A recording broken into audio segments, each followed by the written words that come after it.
Hey everybody, welcome back to another episode of the Jade Prather Show. Listen, if you live in the state of Texas, and don't forget, Texas is the center of the universe. I don't care where you are, and everybody's trying to move here. You know it's the truth. At least for now, Texas is the greatest state. We'll see how that turns out in the next 5 years after all you folks from California move here. But if you live in the state of Texas, there's something amazing that you have an opportunity to take advantage of that a lot of folks don't realize. If you live in a deregulated area and you're not signed up for energyogre.com, you are making a mistake. If you're in a deregulated area, if you're with a co-op or something like that, and a lot of cities in Texas have co-ops, then you're out. You can't, you need to move. You need to move to a deregulated area. Well, you've already got a good deal if you're in a co-op. Well, ish. It's not everybody feels like their co-op deal is a great deal. So, but if you're in a deregulated area, that means you have the choice to choose who your electric provider is. You need to go to energyogre.com. That's ogre like Shrek, O-G-R-E, energyogre.com. And you need to put in your zip code. It's $10 a month. They won't even let you sign up if they can't save you money. That's a great deal. And if you use promo code WatchChad, you'll get some free months in there and some great deals. So go to energyogre.com, sign up, use promo code WatchChad. I promise you, what's the most we pay like what, 80, 90 bucks a month for our... The cheapest we've ever paid was $67. Yeah. But I mean, we used to have $300-$400 power bills. We did, yes. And now we can see, like now if $120 comes in, we're like, what's wrong? What's happening? Who left the door open? Yeah. So Energy Ogre, you'll admit, my beautiful wife, Jade, now you get the opportunity to see her live and in color, not just sitting around the kitchen table. You can see her right here in Studio 22. Yeah. How you feel about this studio? I like it. This is your first time in here. Tell me your first impressions. Well, you had described it as possibly being overwhelming, and I think that's a good way to put it. It's got a lot of cool stuff here. Yeah, there's a lot of stuff going on. Arthur, my manager, he called and said, it's too busy. You got heads on the floor. You got heads sticking out everywhere. You got stuff going on. There's guitars. I don't know where to look. And I'm like, settle down with your ADD, old man. This place looks not good. Old. He's old. He's 107, but he's smart. But we love him. But he likes to complain. I'm like, Arthur, you haven't even paid attention. You haven't listened to a podcast in a year. But now that you can see it, he's watching it. We had somebody who said, well, I don't understand now you're doing these hour-long videos. We don't like those. Everybody was asking, they wanted to see the podcast. Okay, let me explain to you about a podcast. Let me explain to you, first of all, what it is. Podcast, and I have so many people over the last year who have said, we've been loving your podcast. What they were referring to were my little 3-minute vignettes in the truck. That's not a podcast.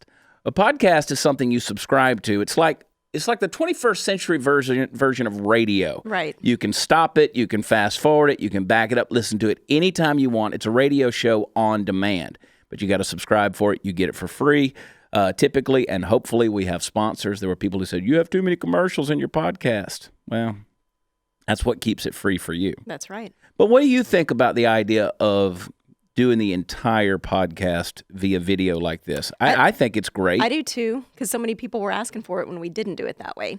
And they would still tell us, well, I watched your podcast. I'm not sure what they were watching. But maybe they were watching the little videos that you would post just for the first 2 or 3 minutes. But after that, there was nothing to see. Now you can see the whole thing. We've got our director, Mark, in studio over here. We have him mic'd up. Say hello to everybody, Mark. There he is. Hey, everybody. You can hear me now. And you can see Sean back over there behind him, Sean Foster, co-producer of my Humor Me show on Blaze TV. Jason's on here. He's going to be on a future episode talking about the body butter, Metro Jason. Everybody's referring to him. Now, he hates that. But I actually kind of like it. Party Foul Steve sitting in the studio. Say hello, Steve. Hello, I'm in the house. And then, of course, we got my stepson, Brandon. He's here. Say hello. Hello. Yeah. So we got a little party going on here at Studio 22. We got the Redneck Riviera whiskey. You can see it back there behind me. We got Silent Herbert, the dead deer. He's sitting over my shoulder. He's got a microphone, but he rarely says anything. But you like the video thing. I like the studio. It's fun. It's just laid back and chill, and we can talk about any and everything. There were people who said, get to the comedy. We want the comedy. Well, maybe we will, and maybe we won't. We just like to look at life. True. You know? So you got to admit, let's tell them the story, the evolution of the Jade Prather show. So I had this brilliant idea last year. I said, you need to be on the podcast. Oh, yeah. And you fought it. Didn't you? Oh, I did. You said there's no way. You say because you didn't want to be in front of a microphone. No, I did not. And now, and you still don't really care for it a lot, do you? I'm not a big fan, no. Yeah. So we did the video about faith. So our recent show was about crisis of faith on Humor Me on Blaze TV. And we put the little vignette of you and I sitting on the couch talking about your experience with the church and things like that. And there were a lot of people who came to me and said, why are you trying to convert your wife? That's mean. You should just let your wife. And I was like, I don't even know what video y'all watched based off of that. But this has been something I've tried to convert you to, and that is using the microphone and getting in front of a camera because everybody loves you. And drop your humility for a second and admit it. I almost want to tell her, can you get her good? Is the microphone interface enough? Is it close enough? Okay, good, because I really like to put the pressure on her. I want that microphone right there. Usually when you guys can't see us the whole time, he's like, closer. These are better microphones, though. These are, but I like basically the microphone. I was eating the microphone at home. Well, you almost have to with those Shure 58s. You have to get right into them. But I like the microphone the distance from your face because you're pretty and you can see your face. So that's nice. See, look at that. You can see your face. Aw, look at you. I think there's plenty of people that like to see your pretty face. Oh, well, hey, what's that? Hi, there we go. I don't know. We're still getting used to it. I got a return screen monitor now. I can actually see, what we're doing. But anyway, you joined the podcast, and what happened? Immediately, the podcast was the top 25 podcast in the country. That's not really that big of a surprise after I would join. But video made a big difference because we did little 5-10 minute snippets of the video and you were on there. Mm-hmm. What do you think about, let's get into it. What do you think about this whole Jussie Smollett? Oh, no. I want your opinion on it. Well, I think it frustrates me. And it makes me mad. There's already so much going on as it is, but then for somebody to go and make something up and for it to completely be wrong, to go from these white guys and these MAGA hats to completely not, and they're totally African guys. I don't get that, but just to put some hate out there, and it seems like they're the ones that are always telling us we hate, but then they totally made it up, and they're the one hating. So a month ago, just to fill everybody in, I didn't know who Jussie Smollett was. Did anybody in the room know? Did you? Anyone? No one knew. No one knew who Jussie Smollett was. So apparently he's a singer and an actor. He's on the show Empire. Right.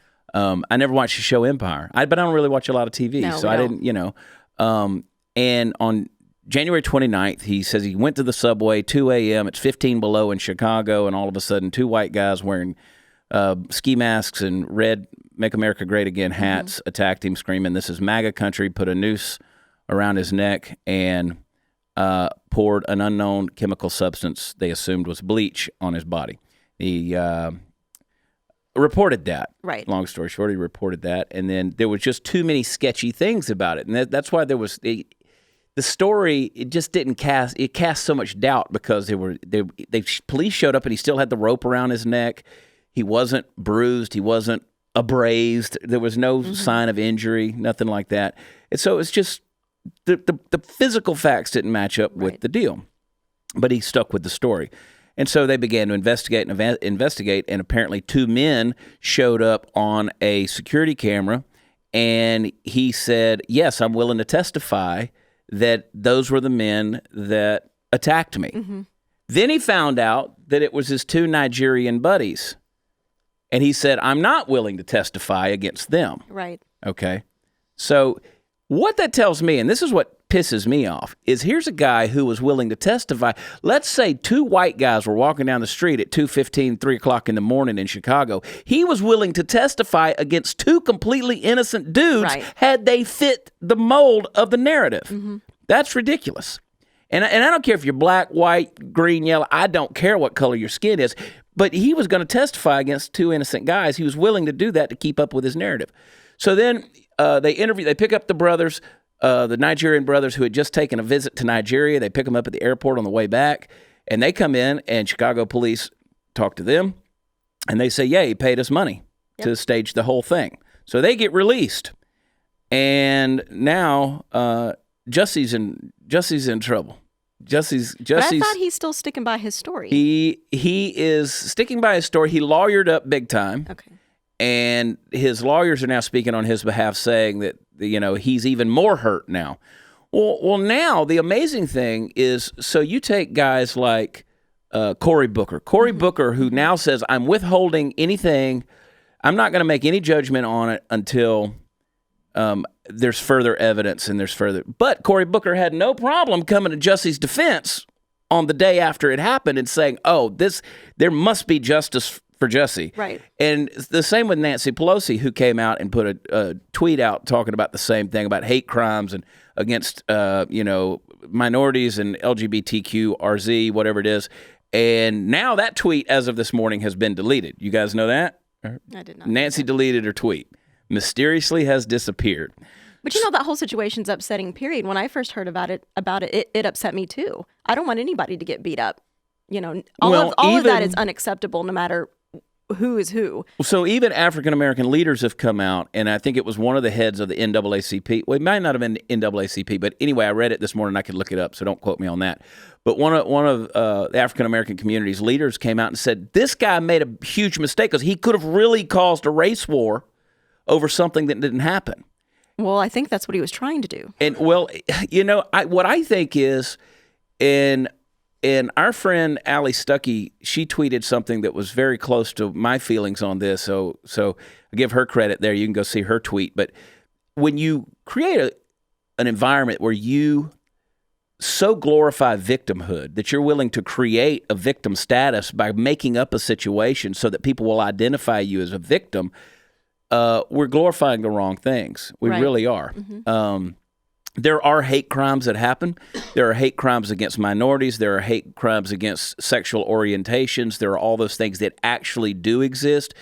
We shouldn't be making it up. I agree. Jason, have you ever experienced a hate crime against your metrosexuality? That's what I want to know. Only with y'all. You mean with just Chad? Other than that, I'm pretty good. I live in Dallas, so it's full of the metros. Yeah, exactly. You're a great representation of the metro community, my friend. You really are. Thank you.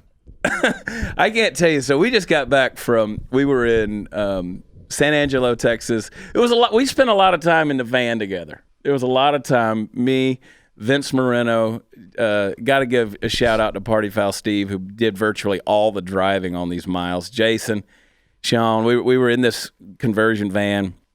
I even paid extra money so you guys could have satellite TV, and we never could get it to work. Nope. So if that guy comes back and he says something about that handle on that seat that got broken, I'm going to tell him his satellite didn't work. So who knows? I want a discount. I hope he doesn't watch the podcast. You just admitted to breaking the exactly. seat No, handle. It was broken. I don't know how it Sean got broken, did it. but it was broken. We'll blame the black guy. Okay, great. We blame Sean. He came forward. Hey, don't start lying, Jussie Sean Smollett. That's true. Golly. Sean Jussie Foster. Two white guys jumped on board and broke the handle. White guys on the bus. I think y'all all came back metrosexual. There was only two white guys on the bus. I don't see color. There was Jason and Vince, Hernandez and Moreno. Let me tell you something. You were still the minority. I was still the minority. I feel Jussie. You were the only Jamaican on board. You were it, man. So, no, we went to San Angelo, Texas, and then we went to Wichita Falls, and then we went to Salina, Kansas, and then all the way back. And by the end of it, it was really just kind of a blur for me. And I feel for you guys having to just deal with the constant abuse. Most of it comes from Vince, because Vince just doesn't know how to leave people alone, But Vince Moreno, we had a blast. There were 3 successful shows, and, who knows. I don't foresee us doing the van thing. That's hard. That's a lot of miles, dude. I didn't mind it. I mean, I think we got good content. The stuff that we got from the trip for television, for Humor Me, is going to be great. I think we had a lot of fun. It's compact, it's tight, but I think it's a story. It's you traveling on the road. I mean, I would love the bus again. Yeah, the bus was great. I'm not going to mind that if you were like, hey, we got a bus. But, I mean, the van was fine. I think we all, we got what we did, and we got some great content. We had a good time. We didn't hate each other at the end of the trip. And this is why, well, fortunately, we love each other. That's a beautiful thing. Like, I couldn't imagine, and I'm not being facetious. I can't imagine traveling like we do with any other three grown men, like I do as consistently with you guys. So I love it, and I appreciate you guys because we really are a team, and we put together a great product in the show Humor Me and with everything we do. But I want to bring that up because the show Humor Me on Blaze TV, you need to get it. You need to get blazetv.com/Chad. You can go get it. And it tells a story. Whatever we're talking about. So we've talked about masculinity. We've talked about people that get offended. We've talked about religion. We've talked about what's coming up, the next generation and kind of that millennial. Yeah, we got millennials coming up next with Ali, possibly Roman millennial. We have good stuff coming. Yeah, we got a lot of topics. And there's no topic off limits. That's what I love about it. There's no topic that's off limits. So we're going to talk about everything. And so, and then next week we go to Washington, D.C. We're at CPAC. Watch out, ladies. Watch out, girls. Watch out, girls. I'm bringing Metrosexual Jason Metro Hernandez up there to see you guys. And CPAC gets interesting. There's no question about it. But we put a snippet of part of the show on faith. And sometimes if you pull it all out of context and you put it on Facebook. So the Reverend Harold B. Swindle made his debut appearance on Facebook. And we knew what that was going to do. We knew what was going to happen. We knew about 20% of the people who watched that were going to just get royally ticked off. Jade, you knew. Oh, I knew. Yeah, you knew. I knew exactly what yesterday was going to hold. Yeah, and we got it. Now, I have made a living stirring things up, causing conversation to happen. Now, I don't think there's anybody in this room doesn't love the character Harold Swindle. I mean, it's great. And if you take a step back and you watch the whole thing without reacting right away, just watch it. Just listen to the jokes, just see the humor in it. I mean, the intro says spirit, and it's a $sign. It's and there's a dove with a hawk scream. Like, just clearly it's going to be humorous. Just take a step back. I respect your religion. I respect what you want to do, but take a step back and just look at the humor in it. We're not making fun. We didn't say anything about Jesus Christ or God or anything. We didn't go that far, or you didn't read any real scripture at all. Right. So just take a step back and just look at the humor before you just react. I mean, as soon as you posted it, I said, oh my gosh. I told my wife, I was like, babe, it's going to be insane today from the responses. And people were losing their mind. Yeah. You did it on a Sunday morning. Right after everybody had already written their checks for their offering. Well, here was the bulk of the responses that came back. So, how dare you use my Bible?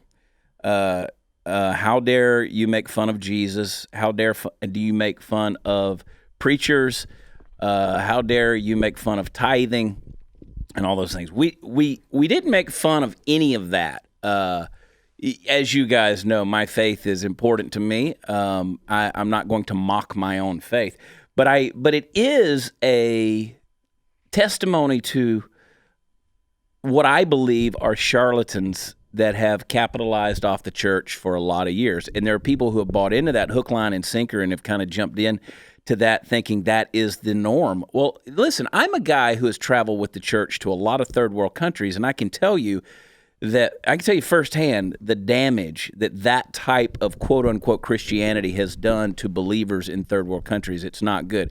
So I, for one, am calling it out because I don't like it. I think it's charlatanism.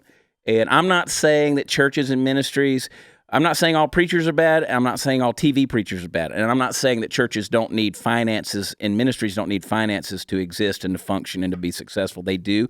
There's biblical precedents for that. There's biblical verses that say you should do those things. But we took the extreme, and we've all seen the extreme. So I like the character Harold Swindle. I think he makes a point. He got people talking. And, so 85, 90% of the people got the character. They got the character. But the point I was going to make is if you watch the full episode that contains the Harold Swindle bit, if you watch the full episode of Humor Me, you get the full story from beginning and end. Right. we tell the whole story, because there were people who kept saying, well, if you had just gotten in the truck afterwards and just kind of summarized what you did with Harold Swindle and put it on there, we'd all be okay. And I'm like, if you just subscribe to blazetv.com/Chad and use promo code Chad when you sign up for $10 off your annual subscription, I wouldn't have to explain that crap. So there you go. That's my roundabout way of saying you got to sign up. And then I love our buddy Kevin Wade, who Kevin came to the show in Wichita Falls. I'm going to get Kevin on the show. He doesn't want to do it, but I'm going to make him do it. I'm going to twist his arm just like I have with you, babe. And I haven't done a whole lot yet. You haven't. We're going to. We'll get to you in a minute. And so we're going to, but I'm going to get him on here. And he jumped on there and he said the exact same thing. He said, you got to watch the whole episode to get the context for it. Yeah. It is funny. It is funny. It's really funny at the end of the humor me. Yeah. It is. Well, you'll be seeing more of the characters. We've got characters, even more characters to come. We took Trigger to Bose and released him at the Walmart in Wichita Falls. Yeah, you sent me some footage. Yeah. I was laughing at work. So what do you think? How controversial do you want to be? What did you tell me before we started? That I'm a professional outside of here. Tell me about how that's going. It's going Everybody great. really, actually start from the beginning. Tell everybody how the process, because we took a month off and that's when you kind of transitioned into your new role. Right. So fill everybody in. So now I'm a family nurse practitioner, but I have settled at a pediatric clinic, which was not my plan, but it did work out perfect and I love it. Yeah. How'd you come to that conclusion? Because you always told me you would never do pediatrics. Well, I've been a school nurse in the past, so I've worked with kiddos, but I just I didn't feel as comfortable with them, of course, as I do now, but I've been an adult trauma nurse for 15 years, so I just assumed adulthood and, geriatrics, that'd be where I would settle in. But then I did my last clinical at this pediatric clinic, and the doctor there just kept asking me, I don't understand why you're not doing pediatrics. We love you, the parents love you, the kids love you. And so I started thinking about that, and I realized, you know what, I kind of love them too. And so it just worked out perfect, and they had an opening, and I just settled right in. Does it make you nervous when you're handling 3-day-old babies? Not like it used to, but I do remember my very first day of clinical there. The first time I had to go in, and this newborn was sitting on the table, I was like, yeah, he looks alive and he's nice and pink. And, I remember thinking all these things and, but then, just like a nurse, I went back to, okay, now you have to assess, all these different things. You do know what to do. It's just a little bit scary. But within a few weeks, when the doctor I was working with, she would ask me, she'd be like, do you want to see the 13-year-old? Yes. Or do you want to see the 3-day-old? And I'd be like, oh, I want to see the 13-year-old, but I'll go see the 3-day-old, because I always want to push myself to where I'm uncomfortable so that I'll be comfortable later. Because normally in a family clinic, you're not going to get the 3-day-olds. They're going to go to their pediatrician. So I'd never bothered to, concentrate in that area. But a few weeks in, I'd be like, okay, yeah, I know exactly what I'm looking for. And I'd listen to my doctor, talk to the parents and everything. So I felt so much more comfortable. But I also knew that I wanted to be in pediatrics later when I would go to take my practice test for my boards. And all I could think of was, please let the next one be a pediatric question, because that's just where my comfort zone had fallen. Have you considered giving a physical exam to a 576-month-old? Because Party Foul Steve, I'm due. It depends on how much I was paid. Let's For the right price, I will give almost anyone a physical exam. Let's walk our public, our listeners, through the events of December 31st, 2018 to January 1st, 2019. Biloxi, Mississippi. You're so bad. In the IP Casino when Steve, go ahead, Steve. I do not remember. I do not recall. I may have been in the building. Steve, yeah. Oh, here we go, Brandon. Get a kid's perspective. Pretty sure most of the time he doesn't remember anything, so this wouldn't be a big surprise. Well, the rest of us do. That's funny. Yeah, Steve, as you know, he got fresh with everybody. He was ready to welcome in 2019 in a flourish. And You think you're going to stick with pediatrics? Yes. Yeah. It's really weird because I can't imagine going back now. But part of it is who you're working with and where It you're is. working. I have a great team. Everyone is wonderful there, and I work for Cook, and they just have a completely different atmosphere from where I came from before. It's just, I mean, before it was great, but where I'm at now, everyone's just so positive, and maybe it's because we're working with kids. I don't know. I mean, you know, you're still gonna get some patients in there that are a little bit questionable, but for the most part, it's scared parents. Yeah. And you know what? We're parents too. I'm still scared sometimes. Yeah, well, So you know, well, especially with the one you got. I know. Did you see a lot of flu cases? Oh my gosh, yes. Yeah. Lots of flu, lots of strep. Tell me about the vaccines. You're a vaccinator. I am a vaccinator. You believe in it. 100%. Yeah. Yep. All you got to do is You get the look up kickback for that. look in the Northwest. It's ridiculous. What's going on in the Northwest? Well, they have measles. Oh. A lot of measles going on up there. And I think a lot of people think, well, you know, you get a cough and you get kind of sick and you might get, you know, like a rash or something, but it's a lot more than that. And you can die from that. Otherwise, we wouldn't have spent time making a vaccine on something that just gives you a rash. Everything that we have a vaccine for can be deadly, and that's why we made a vaccine for it. And I think it's, I don't know if it's Denton. We've had a couple of cases in North Texas as well.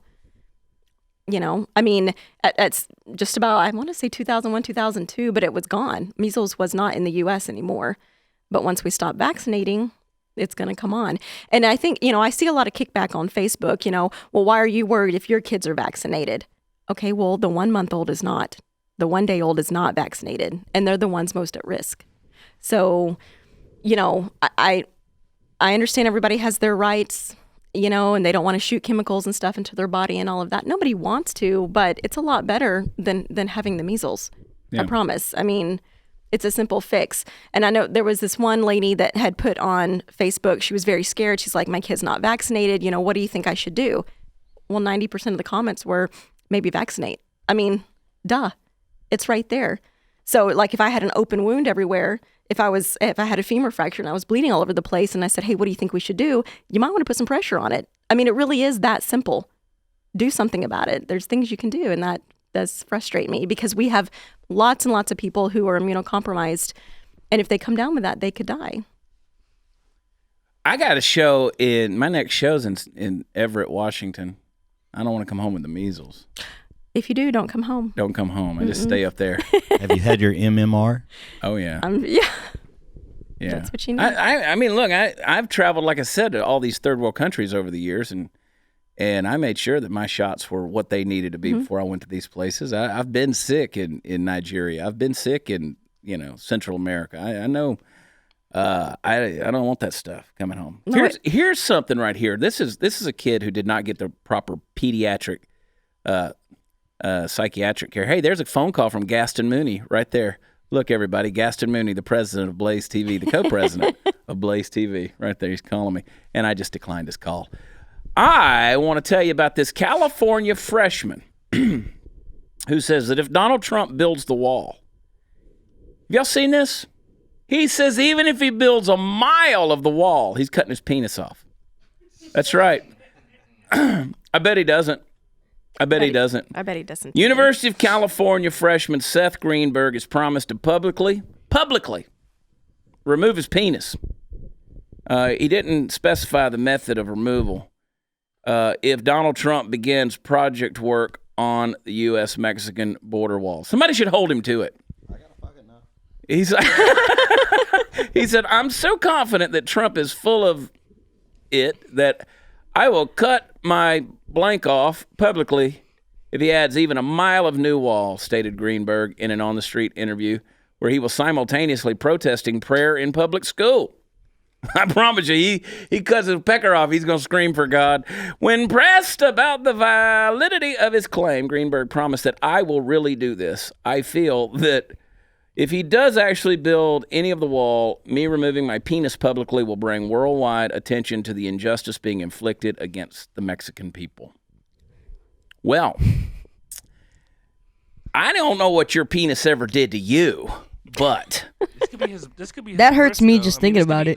This could be the first time he's getting circumcised, so he might be just exaggerating how much of his penis he's going to cut off. Maybe it's just the foreskin. I mean, Like, Greenberg, Briss, I don't know. I'm thinking he might get a circumcision on. Yeah, I don't know. This kid, I bet he doesn't do it. No. Now I've never been like, I've always been like, okay, would a wall help? Yeah. Or would other things help? Yeah. I mean, like, I'm not one of these got to build a wall, got to build a wall, got to build a wall people, I think there's a lot of things we could do to help, but now I want him to build at least a mile of wall. I want him to build some wall. Let's do it live on the podcast. He's not cutting his penis off in Studio 22. We're not making that offer. We're not no, Mr. Greenberg. You will now out in the parking lot at Mercury One Studios. We will take the remotes out there and we will line the. But he's not doing it in just Studio outside 22. of the property. This is sacred line. ground. This is where Stevie Ray Vaughan stood and played his guitar. He will not cut his penis off in here. I think this is another one of those things where he's going full feelings, no facts. Full feelings. Full feelings, and by that I mean, so what are his plans for urination? What are his plans for anything after that? Because I just don't see a lot of, I would hope he would use a physician or at least somebody that knows what they're doing, but like the consequences of doing that are kind of a big deal. Well, here's what I think he should do. I think he should go down to Tijuana and stay down there for a few times and just flash a bunch of cash around and they'll cut it off for him. It's another case of drawing attention to themselves where the cause is lost. Yeah. Right. There's plenty of cartel members that'll cut it off for you. Here's another one. You guys, I don't know if you guys ever go out there. There's some really weird quote unquote news websites out there, opinion things out there. Salon.com's one of them. Scholar Matt Sears, someday MAGA hats will be shameful secrets like Klan robes. That I don't understand that. I don't wear a Make America Great Again hat. I never felt the need to. I mean, it's just not my.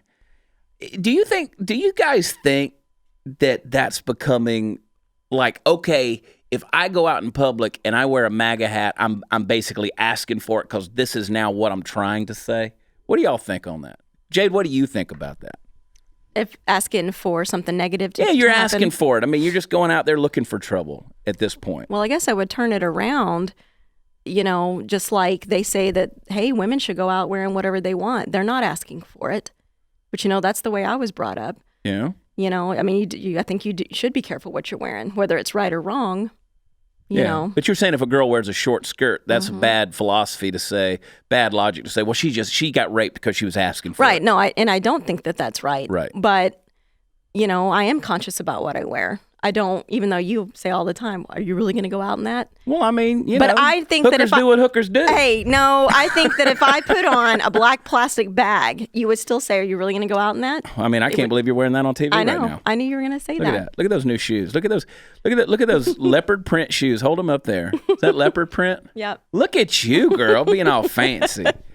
I'm asking for it. You're asking for it. Somebody's going to be upset. Probably got your toes did and I everything. did. How many Someone's gonna cats be gave like, up their lives for I know. those shoes? It's not real. Leopard It's lives fake. matter. I know. It's fake. Fake leopard lives matter. There you Yes. go.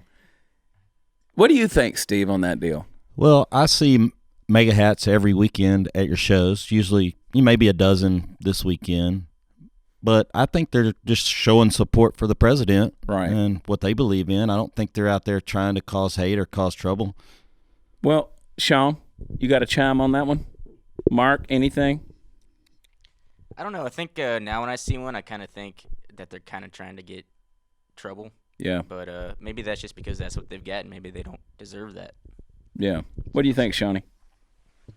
Same thing. I mean, I don't think you're wearing the hat to show support. You could do that, like you said. You don't wear your hat and you Right. support the president. You don't have to go out. So if you're doing it for a reason. I mean, Kanye didn't wear a MAGA hat to the White House because that's what Kanye wears.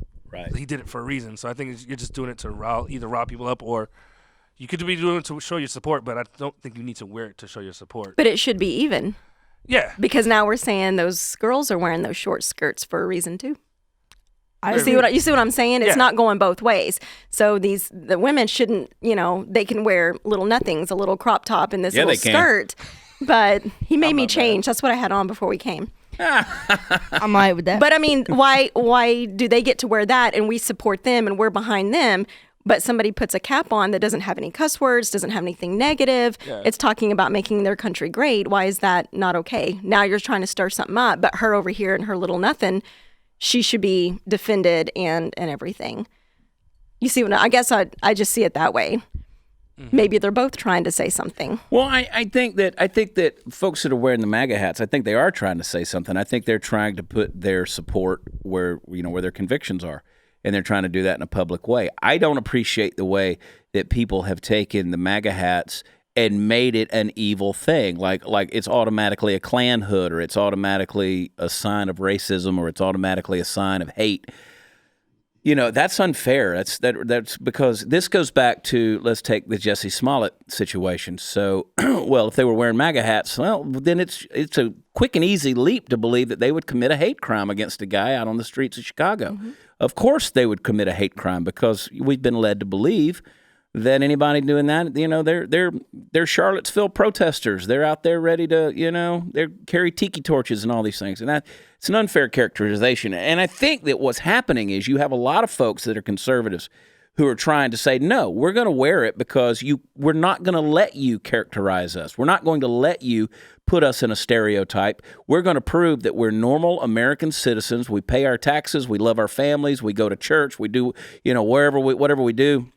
We work hard, we make a living, and we vote the way we want. And we believe the way we believe, and we're going to signify that. So it's a tricky thing. I just don't have the energy. I mean, I come out on a public platform, and you know who I support. I mean, I'm all over the place. People can't confuse what I believe, so I don't feel the need to go out and put a MAGA hat on. Plus, I don't think they look that great. So it's a style issue for me. I saw you wear a vagina hat once. I'll put the vagina hat on to make a point. Brandon, you're 12 years old. You tell me. You're in the 6th grade. Tell me what you think on this subject. What do your peers think of this?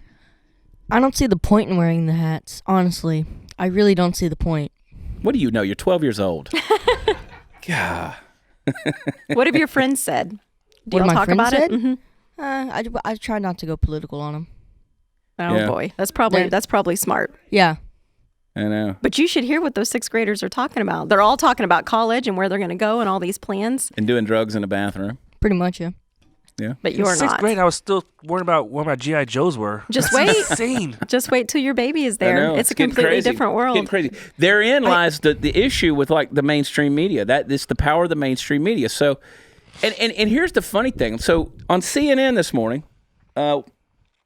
what's the girl's name? You can see it pretty quick and easy if you go there. She said, "I have not found a single reputable news source that came out and was on Jussie Smollett's side." She said these were just celebrities who were doing that. You can't confuse celebrities with the mainstream media. And I'm like, girl, what rock is your head been under? Mm-hmm. I mean, all the mainstream deals came out. MSNBC did, CNN did consistently. It's like, what are you talking about? So they're bending the narrative in such a way that our brains are just being turned to mush. We don't know what to believe anymore, and then we're just being brainwashed at this point of what do we think about this or that? It's so fast. It's happening so fast. You could react. You literally can react right away. Just like the video of Reverend Swindle, you react right away, and somebody could take that and put a spin and said, Chad is a bit. He hates religion. Yeah. He hates God, and it's like, and there's no time to say, hey, let me step back and stop and think about it. Same thing like Jussie Smollett. People were just right away, oh my God, it's just so bad, it's so bad. We have racists everywhere. It's Chicago, negative 15 degrees. But then now the narrative is kind of changing. Nobody's going to take a step back and say, oh, let's come back and apologize, or let's look at my Instagram feed and say, oh, I'm sorry for doing it. They don't say sorry. They just delete it right away, and you just forget about it. You're meant to just move on, forget about it, pass on. What's the next thing to argue about, or what's the next thing that's going to pop up and trigger me? Well, okay, so this episode is taking place on a Monday. Now let's watch and see what happens this week that becomes the narrative this week. Let's pay attention, and then next Monday we'll talk about it, because I guarantee you the mainstream media will have a new narrative this week. There will be another crisis. There will be another issue. Did you hear the story this week about the guy who pulled a gun and pulled a gun in Dollar General and tried to rob the store? And there was a guy in the back of the store who had a gun. Did y'all hear this story? No. Yeah, see, of course you didn't hear this story because the mainstream media didn't want you to hear this story. So here they are, Dollar General, guys trying to rob the store, and guess what? Guy in the back of the store sees what's going on. He walks up, shoots and kills a guy. So this is the Second Amendment in play. I mean, this is what happens. But the good guy with a gun narrative, the mainstream media is not going to talk about that. There was also a guy who, this past week, who pulled a gun on someone wearing a MAGA hat. But we don't hear about that. We don't hear about that. We hear about Jussie Smollett and hate crime, but we don't hear about this deranged liberal who pulls a gun on somebody wearing a MAGA hat. Those are the things that the narrative is being bent, it's being twisted. And I promise you, if we're not paying attention to that and really going out there and trying to find the real news sources, we're getting led astray. It's so hard. It's Where hard. you go. I mean, you have to actually do research now. You don't get the Walter Cronkite of news anymore, where it's like, hey, this is what news is. It's more like you have to literally search through every website or every source, every podcast, every video, and you have to weave your own story to make your own news because you don't know what's right or what's wrong. You have to process of elimination. Yeah, which is sad. So should Jussie lose his job? I think he was already losing his job. He shouldn't be allowed. I think the reason that he staged the whole deal was he was losing his job. Yeah, he's about to get kicked off the show. Because I just feel like if a tweet can make someone lose their job on TV, I would think something this thought out and this big of a deal he should have a career. Jussie's about to face a grand jury to see if he needs to be indicted. Yeah. Great. Yeah, so I mean, they're actually calling for serious. I mean, even folks on both sides are saying this could have gotten bad. Talk about a backfire. The thing is, I don't think something like that could start a race war. I think the average American is too smart to just say, "Hey, let's go out and start a race war right now." I don't know. You're gonna get your crazy people that are gonna defend or object to it, but I don't think we're gonna start a race war because some guy made up a story about him getting a noose around his neck and he waited 40 minutes to call the cops to get attacked. Like if you process the story and you start putting pieces together. My wife said right away, "I don't believe the story." And I'm like, okay, babe, because we always just back and forth. I'm like, sure, you don't believe the story right away. But she said, I don't believe the story. It's going to come out. I'm like, okay. But then the facts started coming out, a week later. Oh, yeah, it took 40 minutes for him to call the cops. And then when he came up, he still had the noose around his neck. What? Right. If I just got attacked and there's a noose around my neck, the first thing I would do once they left was take the noose off my neck. I'm not going to be like, it's evidence. Let me just leave it there for an extra 40 minutes before I call I'm the not cops. touching anything. I'm not touching anything. Like, it was just so Break out the fabricated. chalk. And Not unless you're into some real kink. Hey, Brandon, what were you going to say? I was just gonna say, I think the media and especially the news they just have this vision of what they want reality to be, and they're trying everything in their power to make other people see the way they want to see the world. There you go. Instead of actual facts, it's just whatever they want. A 12-year-old gets it. 12-year-old gets it. But I think that, I've said over and over again that Twitter's a barn fire. I mean, it's crazy. It's a dumpster fire. And everybody wants to get on there and hate on everybody. I mean, if Ron Perlman, Hellboy, or Sons of Anarchy, whatever, get on there and look at his Twitter. That cat is unhinged. He's unhinged. Oh, my God, yes. Check out it. Go read his Twitter feed. He's losing his mind. He has been for years. Look at Meathead, Rob Reiner. Look at his Twitter feed. These people are unhinged, man. Golly. Then Ellen Page comes out. Everybody know who Ellen Page is, right? Juno. So Juno. She's a yeah. Don't worry about it. Steve doesn't know. Trust me. See, I know. It's okay. So Juno, Ellen Page. She was in the movie with Leonardo DiCaprio, Inception. Mm-hmm. So she's a lesbian, and she came out and she was on Stephen Colbert, who was talking about, she was saying this is not okay to have this hate crime, talking about in defense of Jussie Smollett. She said, basically saying this isn't alleged. You can't say this is alleged. This is a hate crime. This is what it is. Well, it was alleged, and now it's being proven false. So she also was the one who came out against Chris Pratt recently because he attends Hillsong Church out in California, and she said it's an anti-LGBTQ community of faith, and how dare he do something like that. That's And that's just simply, again, you're twisting the narrative of that. And it's just absolutely ludicrous on these things. So you're right. I said, we got all these folks out here, as Brandon said, they want to create their own version of reality. The only way they can do that is if they vilify the people that they feel are against them. Now, we're sitting in here with 7 people, and I know Sean and I don't share the same political philosophies. We don't have the same ideologies about religion. We don't have the same thoughts when it comes to the way the world works. But that's okay. We're still best of friends. I don't want to hang around with people that just are yes men and believe everything like I believe. I don't want that. I want people who can challenge me. I don't want you to try to deceive me, because that's wrong. I want you to challenge me. How do you raise your children in this world? I challenge them. I don't deceive them. I don't try to get them to come along to my worldview by deceiving them and lying to them and saying, listen, you should vote conservative for the rest of your life. You know why? Because Democrats hate you. They hate you. If they ever got you alone in a back alley, they would probably kill you or rape you or something like that. Why would I lie like that? Why would I lie? I would rather challenge you with my own convictions, and then you make up your own mind. Right. And that's what I'm basically saying to the world is stop trying to brainwash everybody. Stop lying. Stop vilifying everybody and making them evil just because you disagree with them. Pisses me off. Well, and I think we should remember what happened with Jussie was with Jussie, not all liberals. Exactly. They're not all supporting him. Right. That was one person, so we can't just clump everybody into that. Well, see, the beauty of due process is it makes your tweets age better. So like Nancy Pelosi, if she would have embraced due process of the law and waited until the facts were in and people were proven guilty, then she wouldn't have had to delete her tweet. Right. But that's why you see all these people who say, boy, that tweet did not age well. Due process helps your stuff age better. Well, or she could have just said, sure wished I'd have had the real facts. I mean, she could have said something to that instead of deleting it. Yeah. Because now she looks bad anyways, but that makes her look even worse to delete it at this point. Too many people need things like hate crimes to exist in order for their worldview to continue. And that's unfortunate. And unfortunately, there is hate. There is hate crime. Mm-hmm. I stand against it. I think everybody in this room stands against it.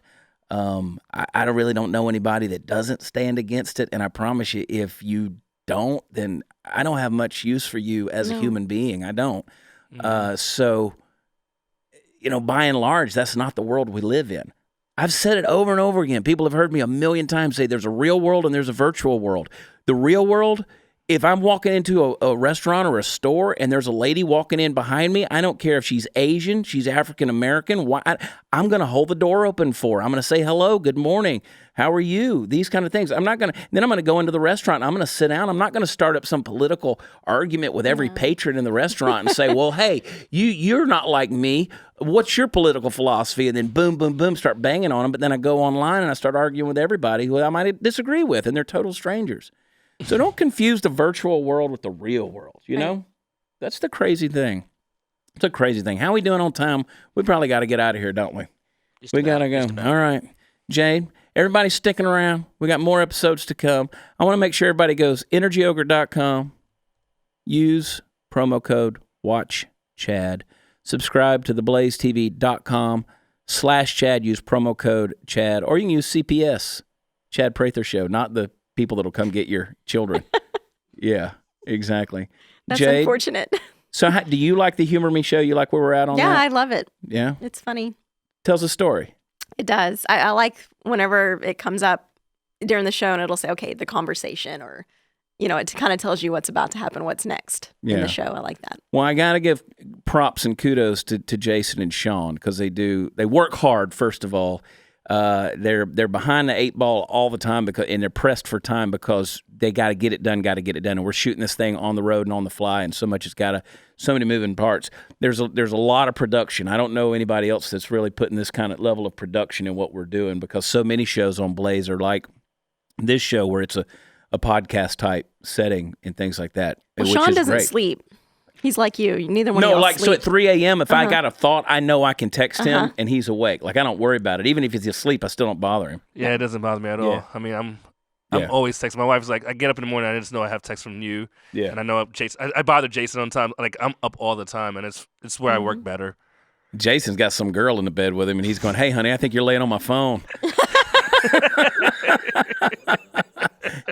It's that body butter. Be sure to. Hey, listen. If I want to encourage you to do something. If you're watching this by video on YouTube or Facebook, we brought it to you. I want you to do me a favor. I want you to go over to iTunes or Stitcher or SoundCloud, wherever you get your podcasts. And even if you continue to watch us here, would you do me a favor? Still subscribe to the Chad Prather Show wherever podcasts are available, and also download them each week. Even if you listen to them right here, get there. That way, it helps us on rankings, it helps us on ratings, and it gets this message out here, and we really appreciate that. Leave us a 5-star review if you enjoy us. If not, just don't leave a review. But we love you guys. We appreciate you, and we'll see you tomorrow. God bless you.